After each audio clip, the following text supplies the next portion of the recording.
ça sert à quoi? Eh bien écoute, si je devais résumer et aller au plus simple, je dirais que les crypto-monnaies, elles permettent trois choses. Réaliser des transactions, réaliser des placements en finance, ce qu'on appelle la finance décentralisée, mais également utiliser une technologie tout à fait nouvelle, les NFT. Commençons d'abord avec les transactions. Eh bien, disons que dans le monde dans lequel on vit, la confiance est quelque chose qui n'est pas facile à obtenir. Par conséquent, lorsqu'on souhaite réaliser une vente avec un acheteur, si la personne est en face de nous, pas de problème. Par contre, au moment où l'acheteur et le vendeur n'ont pas la possibilité d'être ensemble dans la même pièce en même temps, ça devient beaucoup plus compliqué. Bah oui, pensez à Le Bon Coin lorsque vous faites une vente. Si vous envoyez directement par la poste ce que vous souhaitez vendre à votre acheteur, eh ben l'acheteur pourrait très bien vous dire, bah écoute, tu as envoyé la chaise? Bon bah très bien. Bah moi je viens de t'envoyer l'argent. Hein. Sauf que entre temps, l'acheteur, eh ben il a reçu la chaise, mais par contre l'argent, il l'a jamais envoyé. Par conséquent, il y a un gros problème de confiance dans la notion de transaction. Et donc, par conséquent, ce que ça signifie, c'est qu'il y a eu un jour besoin du coup d'une entité extérieure à l'acheteur et au vendeur. Cette entité, c'est les banques. Les banques sont venues donc jouer un rôle qui est le suivant. Lorsque le vendeur est venu à envoyer, par exemple, son bien à l'acheteur, eh bien l'acheteur, lui, en amont, a montré une preuve au vendeur en disant bah écoute, voilà, j'ai envoyé en amont l'argent à la banque. La banque est capable de pouvoir le dire effectivement que cela a été envoyé. Et donc du coup, quand j'aurai reçu ton bien, eh bien derrière la banque, ce qu'elle va faire, c'est qu'elle va venir te transférer l'argent. Par conséquent, en fait, on a une forme de répartition tripartite entre ces trois personnes, entre le vendeur, l'acheteur et la banque. Et la banque permet justement de passer outre cette notion de confiance. C'est génial. C'est génial, mais peut-on vraiment avoir confiance en banque? Eh bien ça, c'est toute une autre question. Alors, les crypto-monnaies, elles arrivent justement pour régler ce problème. Pour régler le problème d'avoir confiance en une entité extérieure qu'est les banques. Et elles se placent de la manière suivante et de manière géniale. Je m'explique. Les crypto-monnaies, elles jouent un rôle qui est différent. Leur but, c'est le suivant. On a toujours notre acheteur et notre vendeur. Et ce que va venir faire les crypto-monnaies, c'est qu'en fait, ça utilise une technologie qu'on appelle la technologie qui est la blockchain, une chaîne de blocs, on en parlera peut-être plus tard dans une autre vidéo. Et par conséquent, lorsque du coup l'acheteur et le vendeur vont vouloir réaliser une transaction, et bien du coup le vendeur va venir envoyer ce qu'il souhaite à la blockchain. De la même manière, l'acheteur va faire de même, il va envoyer également à la blockchain du coup ce qu'il doit donner au vendeur. Et lorsque la blockchain a bien reçu les deux parties, et bien derrière, la blockchain va venir à sécuriser la transaction, vérifier qu'il n'y a pas de problème par rapport à cette transaction. Et derrière, une fois que c'est terminé, et bien du coup, elle va venir faire l'effet contraire. Elle va venir à dire, bah écoute, voilà, la transaction est sécurisée, donc l'acheteur, je te donne ton bien, et en parallèle, le vendeur, je vais te donner l'argent que du coup l'acheteur t'a envoyé. Par conséquent, la blockchain, elle permet de réaliser des transactions de manière tout aussi rapide, voire même plus rapide que le système de finance traditionnel. En parallèle, c'est quelque chose qui est parfaitement sécurisé, et surtout, c'est quelque chose qui est décentralisé. Pourquoi? Eh bien parce que les banques sont extrêmement centralisées. Si demain une banque vient à disparaître ou partir en faillite, c'est l'ensemble de l'écosystème de la finance traditionnelle qui sombre, avec un crash boursier. Par contre, si demain on a une des personnes qui sécurise le réseau Bitcoin et donc du coup de la blockchain, eh bien en parallèle, c'est pas un souci. Parce que derrière, il y a encore des centaines de milliers de personnes partout dans le monde qui, elles, vont continuer à sécuriser le réseau. Et par conséquent, c'est pour cela qu'on dit que la blockchain et le réseau Bitcoin est un réseau qui est décentralisé. Alors, comment ça se passe? Eh bien, ça se passe que comme c'est décentralisé, on peut tout savoir. Je m'explique. Ici, je suis allé sur un site qui s'appelle BTC Scan. En fait, ça permet de scanner directement la blockchain, un explorer de blockchain. Et dessus, je peux exactement vous dire que, par exemple, le 29/10/2022, donc aujourd'hui, à 2h30 du matin, et bien du coup, il y a cette personne qui est représentée par cette adresse Bitcoin, qui est venue envoyer ce montant-ci, donc 9 Bitcoins, soit l'équivalent de 180 000 € à ces différentes adresses qui sont ici. Et puis on pourrait même remonter, mais d'où viennent ces 9 bitcoins? Eh bien on peut, en cliquant dessus, voir que les 9 bitcoins, donc les 9,06 bitcoins qui étaient ici, eh bien proviennent d'une adresse qui est celle-ci, avec 9,09 bitcoins. Et on peut remonter petit à petit et savoir exactement d'où vient l'argent, où va l'argent, et pour quelle raison. Et ça, c'est chouette. Parce que derrière, ça signifie que la blockchain, tout le monde peut la lire et il n'y a rien d'opaque. Ah oui, savez-vous exactement ce que les banques font avec l'argent? Bien sûr que non. Vous savez qu'il y a du détournement dans certaines banques. Vous savez que des fois, il y a des choses qui ne sont pas très nettes. Bah, pour la blockchain, on peut tout savoir et tout se sait. Alors, en tant que personne, c'est très simple. Pour pouvoir réaliser directement une transaction sur la blockchain, par exemple la blockchain Bitcoin, il suffit juste de posséder un compte. Un compte sur une plateforme qu'on appelle généralement un exchange. Et par exemple, il y a Binance, Coinbase, Huobi, Bitget, etc., etc. Dessus, on va venir prendre un montant en crypto-monnaie. Alors pour ce faire, pour en avoir au départ, on va dire qu'on peut acheter de la crypto-monnaie contre de l'argent fiat, c'est-à-dire contre des euros. Une fois qu'on a acheté, par exemple ici, il y a l'équivalent de 430 euros au cours actuel du Bitcoin, donc ça équivaut à 2 centièmes de Bitcoin, ou 2 centimes de Bitcoin, on pourrait le dire ainsi, 2 centièmes de Bitcoin.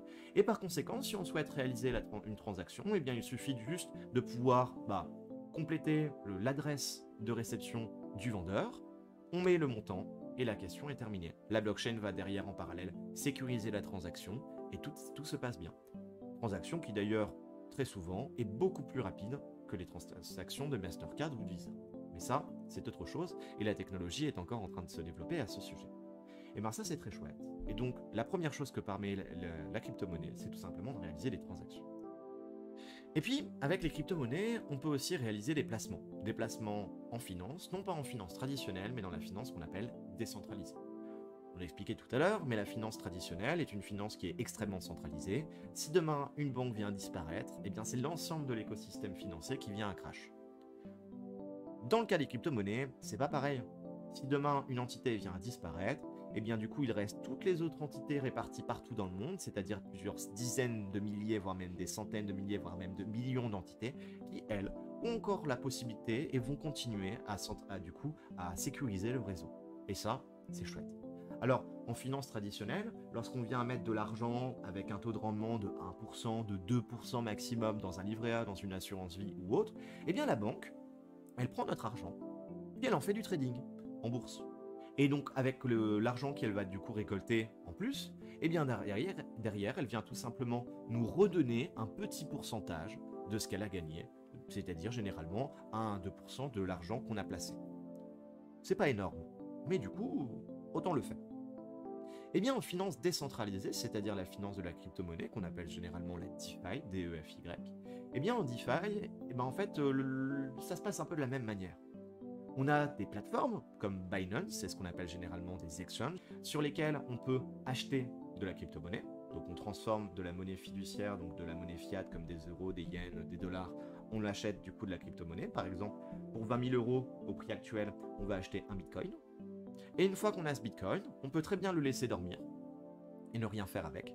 Tout comme on peut venir gagner chaque jour, tous les 30 jours, tous les 60 jours, 90 jours ou 120 jours, eh bien on peut gagner un certain pourcentage avec le Bitcoin. Par conséquent, c'est comme en finance traditionnelle, on vient donner le Bitcoin à l'entité, donc par exemple à notre exchange, et le Bitcoin, eh bien du coup il va être utilisé soit pour faire du trading par l'entité, donc là rien ne change avec la finance traditionnelle, mais en parallèle, il peut aussi être utilisé pour sécuriser d'une manière précise, je ne rentrerai pas dans les détails là-dedans, sécuriser le réseau. Et la sécurisation de réseau, ce n'est pas quelque chose qui est volatile, c'est quelque chose qui est certain. Par conséquent, on se retrouve avec des taux annualisés qui sont bien plus importants. Juste en donnant du Bitcoin à une plateforme, un exchange comme Binance, on a 5% de gains au niveau annuel. Sur le Solana, on est à 17%. C'est énorme, et donc par conséquent, la finance décentralisée, c'est quelque chose qui est extrêmement positif. Alors évidemment, toujours faire attention à la plateforme sur laquelle on vient mettre ses fonds, puisque si du jour au lendemain, la plateforme, c'est une plateforme qui gérait mal ses fonds, et bien derrière, hop, elle disparaît, et les fonds, vous les retrouvez plus. Donc évidemment, il faut y faire attention, mais ça, une fois qu'on commence à rentrer dans l'écosystème, on sait bien que les géants comme Binance ou Coinbase sont des plateformes pour lesquelles on sait il n'y a pas de problème. Il y a une troisième chose que permet de faire les crypto-monnaies, c'est d'utiliser une technologie qui est tout à fait nouvelle, les NFT. Alors, les NFT, c'est quoi? la traduction, elle est dégueulasse. C'est un non-fungible token. En gros, c'est juste un certificat approuvant qu'effectivement c'est à vous. Alors, les NFT les plus connus sont, je pense, les Bored Ape Yacht Club, qui correspondent tout simplement à une image de singe avec différents traits, qui font que du coup ces Bored Ape Yacht Club sont extrêmement chers. Par exemple, pour ce Bored Ape Yacht Club là, 73 Ethers, ça équivaut à presque 80 000 balles, c'est énorme. Ensuite, il y a aussi les Moonbirds, qui donc du coup sont moins chers, mais qui le prix d'un Moonbirds équivaut approximativement à 10 000 euros. Vous voyez un petit peu à quoi ça correspond. Et donc par conséquent, en fait, c'est tout simplement, on va acheter le certificat de possession d'une œuvre au niveau numérique. Et comme quand on achète un tableau, on a notre certificat, et derrière, ça veut dire que comme on possède véritablement l'œuvre, et bien derrière, on peut la revendre. Alors très souvent, on vient à dire, ouais, mais les NFT, ça sert à rien. Parce que je fais clic droit, j'enregistre l'image sur mon bureau, et je l'ai. Alors c'est vrai, vous l'avez. De la même manière que vous auriez peut-être à la maison, dans vos toilettes, une réplique de la Joconde. Mais cette réplique de la Joconde, allez-vous pouvoir la vendre au même prix que la Joconde? Bien sûr que non, puisque vous ne possédez pas le certificat d'authentification qui dit bien que effectivement, la Joconde que vous avez dans vos toilettes, c'est la vraie. Et bien du coup, c'est exactement la même idée avec les NFT.